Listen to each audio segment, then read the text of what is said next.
Hi, Bes! Oh, Bes, kamusta ka naman? Okay lang. Bes, may charger ka ba neto? Lobat na kasi ako eh. Ay, sorry, Bes, wala ko ng charger niyan. Iba na kasi charger neto eh. Tara Bes, picture tayo pang My Day. Ay, dito na lang, Bes. Malino camera neto. Siyempre, bago. Oo na Bes, ikaw na naka-iPhone 16. Gusto mo din ba ng iPhone 16, Bes?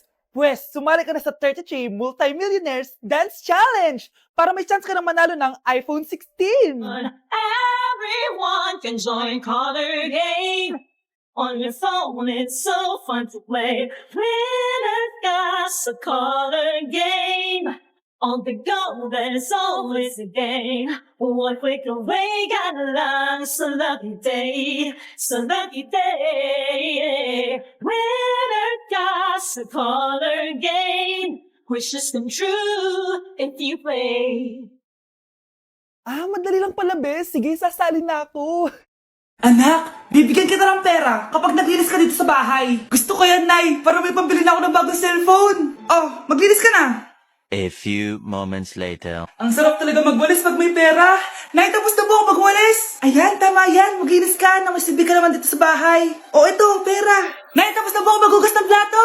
Wow, sipag talaga ng anak ko. Oh, ito, sa'yo na to. Makakabili na ako ng bagong cellphone. Nay, tapos na po ako magpunas. Oh, ito pa. Linisin mo na yung buong bahay. Nay, nalinis ko na po yung buong bahay. Buti naman nalinis mo na. Balik mo na sa akin yung pera ko. Bakit, Nay? Bibigyan na lang kita ng jowa. Sige po, Nay. Ito po. Oh, ito na jowa mo. Hi, babe. Ang ganda niya.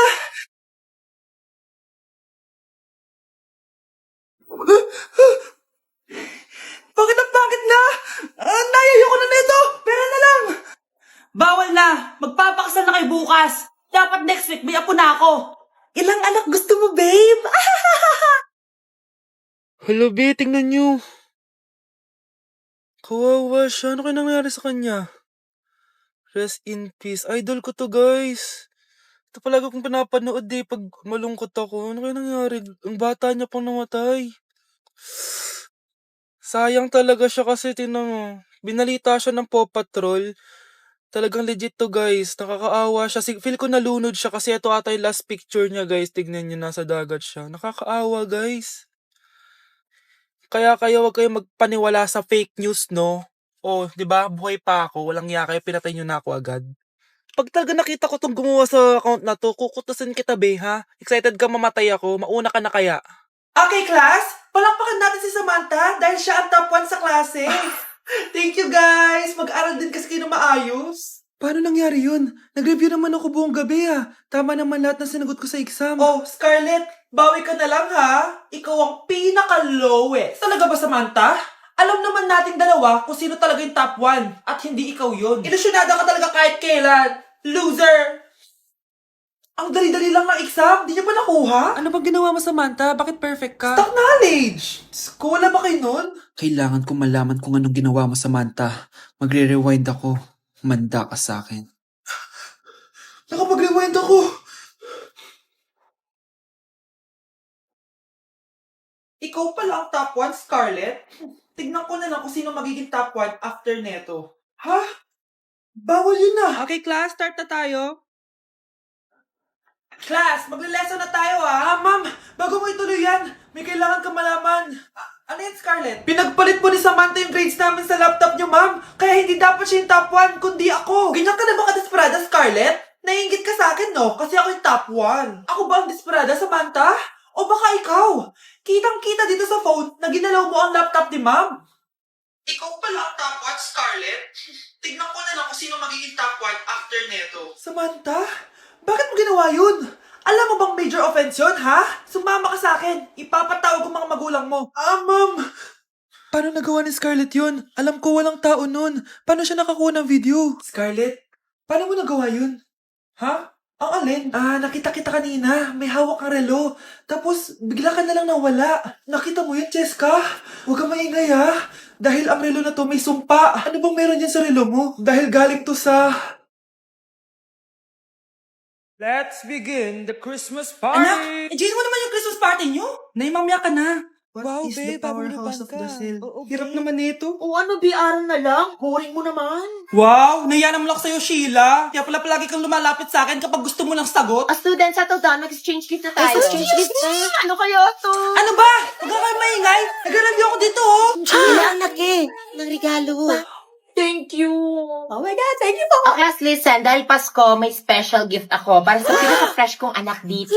O ganyan-ganyan ka pa, saan kaya mo mapupunta mo? Ito si Krista. Congrats na. Garnier Vitamin C Serum. Wala, hindi ako yung napili. Ano kaya meron doon sa Garnier na yun? Ba't kaya nakakagulo sila? Psst, anak, balita ko nakaka-fresh daw talaga yun. And it can fade dark spots in just 3 days. Talaga ba? Kaya ba ako i-perfect yan sa quiz, Nay? Di ba? With honors ka nga, pero mukha ka namang zombie. Whatever. Pero what if nga, baka this is my time to glow up. Sayang, hindi ko nanalo, anak. Okay lang yan, Nay. Balita ko, this 12-12, buy one take one ng Garnier Vitamin C Serum. Kaya pares pa rin tayong fresh kapag umakyat tayo sa stage. Tama! Yung iba kasi dyan, fresh nga, pero yung grades, nabulok na. True! Let's welcome the class valedictorian. Wow, ang fresh niya naman. Proud ako sa'yo, anak. And now, for her speech. Nasaan yung mga nambuli sa akin? Ay, bagsak pala! Bruno, alis lang ako ah. Ikaw muna magbantay ng bahay ah. Bye. Sakto, mukhang mayaman nakatira dito ah.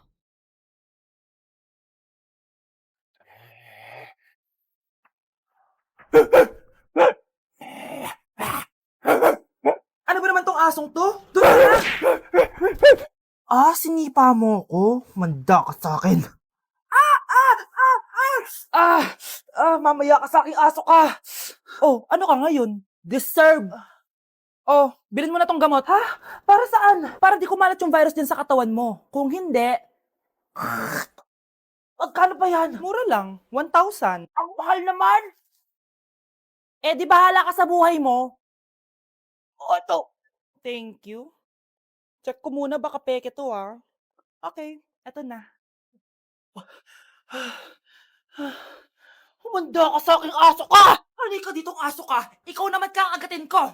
Ayan! Huliin niyo yung magnanakaw na yan! Sumama ka sa akin sa presinto! Gusto ko lang naman uminom ng tubig eh! Ang galing mo talaga, Bruno. May pera na naman tayo. Number 1. Ano ang war na naganap noong 1939? Ako, ma'am. Okay, Kyle? Battle of Yultong. Anong Battle of Yultong na yan, ha? Puro ka kasi TikTok eh! Yun po kasi yung uso, ma'am eh. World War II yun, class, ha? Puro ka kasi cellphone, kaya di mo alam. Kukonfiscate ko yan eh. Number 2. Madali na lang to, ha? What is the Philippine National Anthem? Ma'am, alam ko yan. Yes, Scarlett. Ano kasi yun, Selos by Shaira? Anong selos-selos, ha? At di ko alam bakit ba nagkakaganto. Pinagluloko niyo ba ako dito, ha? Lupang hinirang yon. Ay, iba pala, ma'am. Lahat kasi sila kinakanta yan eh. Aba, saan kayo galing, ha? Sa kantin po, Ang ma'am. kakapal ng mga mukha nyo! Hindi nyo na alam yung mga boundaries nyo! Bes, alam ko na to. Magte-trending si ma'am. Hala, nakalive pala ako.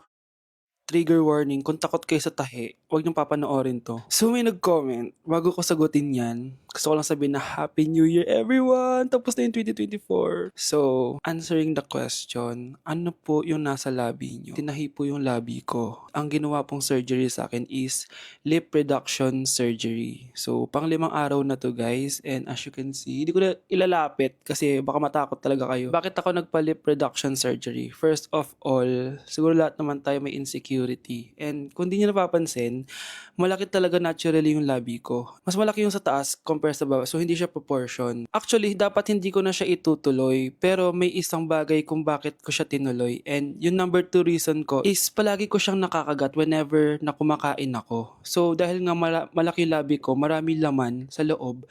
So, kapag ngumunguya ako, nakakain ko siya. Ang tendency, hindi nawawala yung singaw ko. And lumalaki yung singaw ko kasi palagi ko siyang nakakagat. Imagine, hindi lang isa, hindi lang dalawa ko siya beses nakakagat, kundi siguro mga 5. Ganun kalala. So, dugong-dugo talaga. Kaya tinuloy ko na rin siya para finally mabawasan na yung laman niya sa loob at sana hindi ko na siya makagat in the future. Pero syempre, para mas maging confident na rin ako sa mga pictures. Kung nagtataka kayo kung bakit after Pasko or December 26 ako nagpa-surgery, is yun yung earliest na appointment na pwede yung doctor ko. And yun na yung ginrab ko since kailangan kong gumaling before ako bumalik sa school. Kasi di naman ako pwedeng bumalik sa school na nang ganito yung sitwasyon ng bibig ko. Paano ako magre-report, diba? Ito na ata yung sinasabi nilang New Year, New Me. So yun lang naman guys. Again, happy New Year. Wishing you all the best in 2025. Babalik na ako sa content ko. Promise, pag gumaling na talaga to. Bye-bye. Mare, pwede ba akong umutang sa'yo? Utang? Ah, sige, magkano ba, Mare? 100,000 lang sana, Mare. 100K? Ang laki naman yan. Babalik ko din agad, Mare. Wala na kasi kami makain eh. Ah, sige. Oh, eto, Mare. Salamat, Mare! A few moments later. Nay, mukhang yumayaman si na Aling Susan. Paano naman nasabi, anak? Nakita ko siya kanina, Nay. May bagong cellphone, yung iPhone 13 Pro Max. Ha? Walang iya talaga yan? Teka lang. Ganda talaga ng phone ko. Hoy, sinungaling ka? Kala ko ba muna lang ibakain? Ah, Mare. iPhone ka pa? Ah, Mare. Binigay lang sa akin to. Wala akong pake. Bayaran mo na utang mo sa akin. Ah, wala na akong pera, Mare. Babayaran mo o tatawag ako ng polis? Ah, wag, Mare. Ah, sige, babayaran ko na. Wait lang. Oh, eto ka. Oh, Mare, na ginagawa mo? Sinasakal kita para manahimik ka na. Ha? Ano? Kipapabay mo ba yung utang ko sa'yo? Hindi na. Yan, mabilis ka naman pala kausap eh. Sige na, lumayas ka na dito.